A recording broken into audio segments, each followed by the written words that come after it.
All right.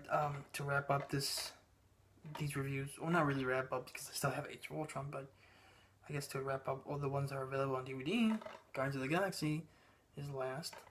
Um, Not in last place, but last in order um, of release date. Um, but anyway, I enjoyed this movie a lot. It was a lot of fun. I know I reviewed this movie already. Back when it came out, but I did a non-spoiler review. But I'm gonna go into more detail, more spoilers with this one, with this review. Um, I like the characters. They're good. All the actors did a good job. Some surprised me. I thought Dave Bautista. I'm not a fan of him, but I gotta admit he did a good job. He was funny. I liked his character. The whole that he takes everything literally, and his backstory I liked. Um, of course, the main character is Chris Pratt as Peter Quill, aka Star Lord. Um, he's a very likable lead. He's funny, charismatic, and you really root for him. He has also a sad backstory, just like Dave Bautista here as Drax. Um, Peter's backstory is that as a kid he lost his mother, um, and then he was pretty much abducted by aliens, and now he's in this world pretty much. Um, Drax's backstory is that his family was killed by the villain Ronan, um, and pretty much he has nobody in his life.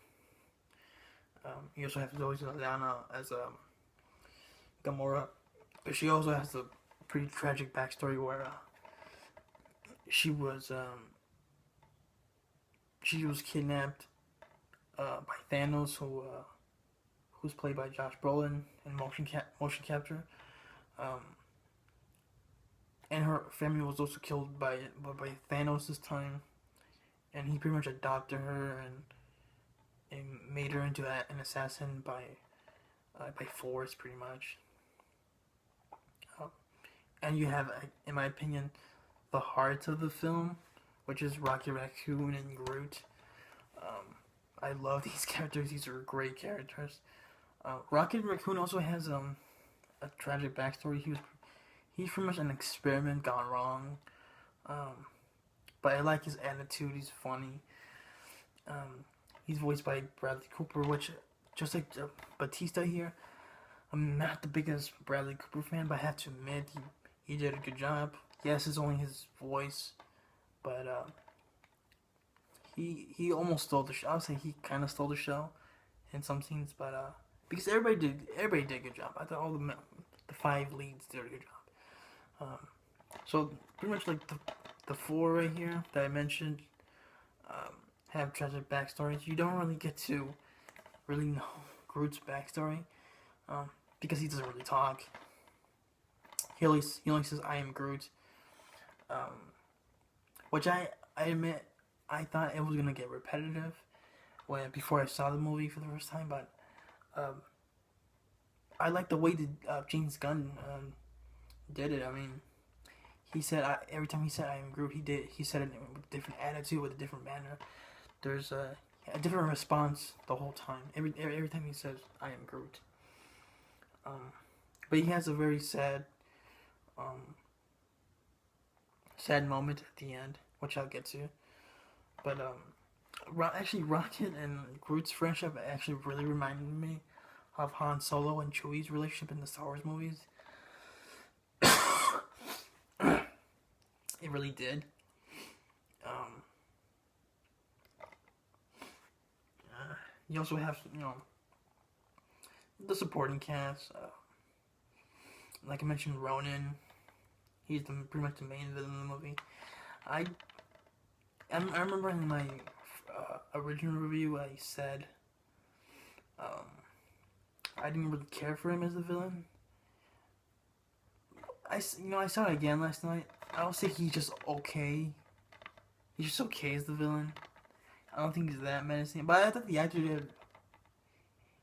wasn't bad. It was just like is like kind of like, oh well, kind of a generic villain, but he wasn't bad. He's alright. Not one of the best villains of the cinematic universe. We also have John C. Reilly as a supporting character. Benicio del Toro has a small role as the collector, like you mentioned. He appeared in the after credit scenes of Thor: The Dark World. Uh, he was decent. Um, he was looking close as a small role. She did alright. And another villain I haven't mentioned. The villain of, I believe her name is Nebula. She's also like an alien. She has a fight with Sozodana, which is a good fight. I thought she was more interesting than Ronan, in my opinion. But she's kind of like, I guess, Thanos' daughter. And Thanos, he's not in the movie that much, but Josh Brolin did a good job. He has a very menacing voice to the Thanos character, so that's pretty cool. But pretty much, these five main characters have to work together. They don't really get along at first, but they have to work together to pretty much save the galaxy. Because Ronan wants an infinity stone. That's what it's called. To destroy anything he wants, just for power, pretty much like Malekith in Thor: The Dark World. I say this is a better movie than Thor: The Dark World, but I like the Malekith character better than Ronan, in my opinion. But it was still a well-made movie. All the actors had great chemistry with each other, great character moments, great humor.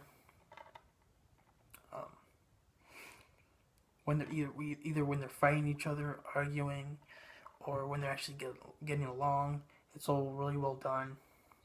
James Gunn. I'm not the biggest James Gunn fan, but he did a good job with this movie. He did an excellent job. I also forgot to mention Michael Rooker. He's in this movie. He's pretty much the alien that took Peter Quill. Pretty much. He has some cool moments with his arrow when he whistles. That was pretty cool. The special effects were really good. I thought the special effect of Groot. What the hell was that? Of Groot and Rocket were really good. And I really love their introduction. You only hear Rocket's voice at first, and then you finally see him. They're pretty much like bounty hunters in their own independent way, I guess.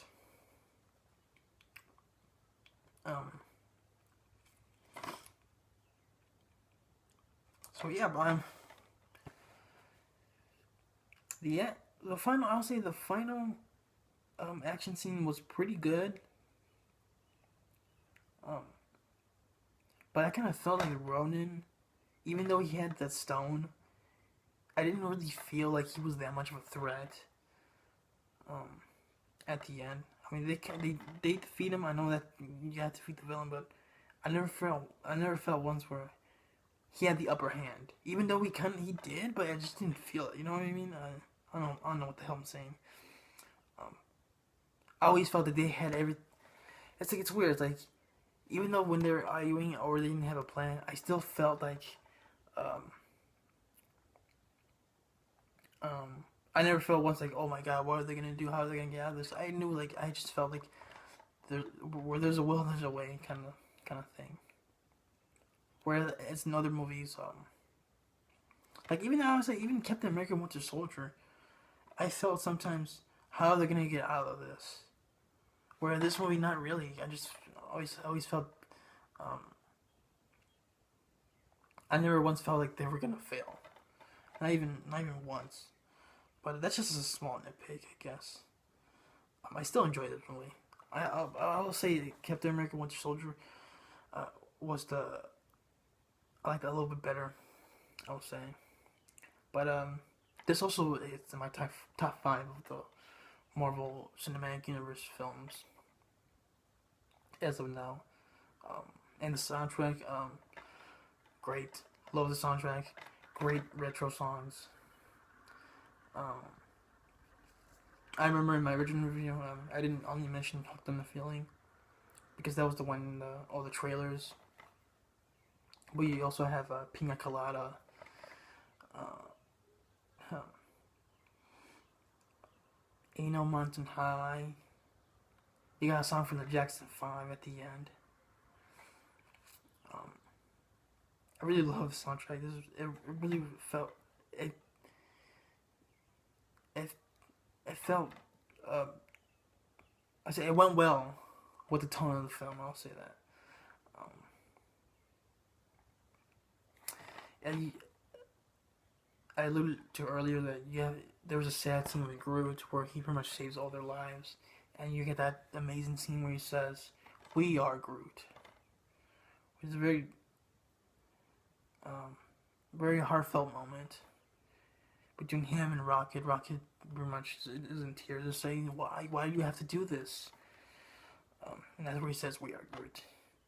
So he pretty much sacrifices his life to save them. And you get the funny scene with Chris Pratt having his dance off with the villain. That was really funny. Um, and of course, they defeat Ronan, but Thanos is still out there. Nebula escapes. So all's well for now, but there's more to come, of course. And again, Groot doesn't really die. Even though he explodes, Rocket finds a little root,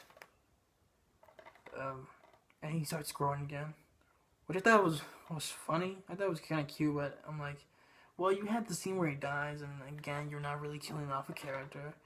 You gotta really quit that, please. I hope that doesn't happen to Age of Ultron. I mean, all the scenes where you think the character is dead, they're well done scenes, and they kind of, don't feel the same once you know that they're not dead. So Groot is pretty much growing back. You have a little baby Groot at the end. He dancing to the Jackson 5, which I thought was really funny. Really cute, really funny. And he stops dancing when Drax looks over and he's just looking at him, and he turns back. He turns back, and then baby Groot starts dancing again to the Jackson 5. That was funny. And of course, there's an after credit scene, and this time is who would have thought Howard the Duck, because Disney now owns Lucasfilm, so they can use Howard the Duck, and it's a motion capture CGI Howard the Duck, and it's actually voiced by Seth Green, which didn't sound anything like Seth Green. I mean, it's just there for laughs. I'm not sure if they're actually gonna do anything with that character, but yeah. He appears after because there was a scene where the collector's place, everything blows up and the characters leave with a stone, and it happens after that pretty much. Where you see Howard the Duck drinking, I don't know what the hell it was, some sort of alcohol. I guess that's what the character does. But anyway, overall, I still enjoy this movie. It's still a lot of fun. All the main actors had great chemistry, great character moments. Especially the whole scene where Chris Pratt doesn't have a plan. The whole 12% plan. I thought that was one of my favorite scenes. And then they finally decide to be a team. But all the main actors did a good job. The action scenes are good. The humor works. The special effects look really good. And love the soundtrack. And the pace is pretty good. And it doesn't drag at all. It's a well-paced movie. And James Gunn did a good job directing the movie. And he also wrote it too. Yeah, he wrote it. And there's also, how I mentioned the rocket and Groot reminded me of Han and Chewie. There's a lot of like moments where it does feel like Star Wars with the spaceships and everything and the lasers. Um, there's also a moment where there's a scene where uh, Star Lord retreats his Walkman, and then he gets back in the ship, and the way he comes into the ship through like a hole, it reminded me of Empire Strikes Back. Remember the scene where they rescued Luke at the end of Empire, and so Lando, yeah, he's going up. It reminded me of that. It has a very Star Wars feel to it. Not as good as Star Wars, of course, but um, you can tell that Star Wars inspired this movie, at least. But it's a fun movie. It's a well-made movie. It's not my all-time favorite of the Marvel Cinematic Universe, but it is top 5. I gotta give it that. It is well done.